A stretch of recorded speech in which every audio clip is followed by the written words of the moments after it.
Propriétés de la matière. Toute matière possède une masse et un volume. La masse se mesure à l'aide d'une balance. Le volume d'un échantillon solide peut soit être calculé, soit être mesuré.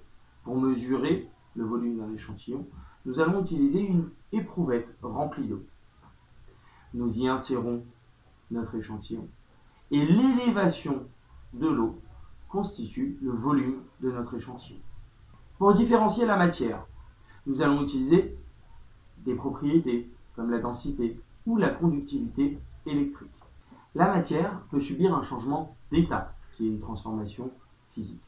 Lors d'un changement d'état, la masse ne change pas, uniquement la forme change et le volume également. Par exemple, un glaçon est constitué d'eau solide et lorsqu'il fond, l'eau devient liquide. La matière peut également subir des transformations chimiques. Des éléments disparaissent et d'autres éléments apparaissent, comme par exemple un morceau de charbon qui brûle, le charbon de bois disparaît et du dioxyde de carbone est produit. Certains constituants peuvent être dissous dans l'eau. On dit qu'ils sont solubles. D'autres constituants ne peuvent pas être dissous, ils sont insolubles. Lorsque le solide que l'on introduit dans l'eau ne peut plus être dissous par l'eau, on dit que la solution est saturée. Il existe deux types de mélanges, le mélange homogène et le mélange hétérogène. On dit qu'un mélange est hétérogène si on peut distinguer les différents constituants à l'œil nu, par exemple un jus d'orange et sa pulpe. Le mélange est homogène dans le cas contraire, c'est-à-dire qu'on ne peut pas distinguer les différents constituants à l'œil nu, comme par exemple dans le cas d'un sirop de menthe. Pour séparer les constituants d'un mélange homogène, il existe deux techniques, la décantation et la filtration. La décantation consiste à laisser reposer le mélange. Les particules solides se déposent en bas du récipient.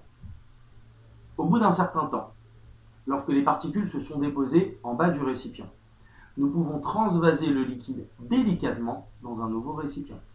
La deuxième technique de séparation des constituants d'un mélange homogène est la filtration. Pour cela, nous prenons le mélange que nous allons verser sur un filtre posé sur un entonnoir. Les particules solides restent dans le filtre, tandis que les particules liquides descendent. Comment séparer les constituants d'un mélange homogène? Pour cela, nous allons effectuer la technique d'évaporation. Prenons un exemple, de l'eau salée. Nous allons faire évaporer l'eau. Les molécules d'eau sortent du récipient, tandis que les particules de sel se déposent sur les parois du récipient.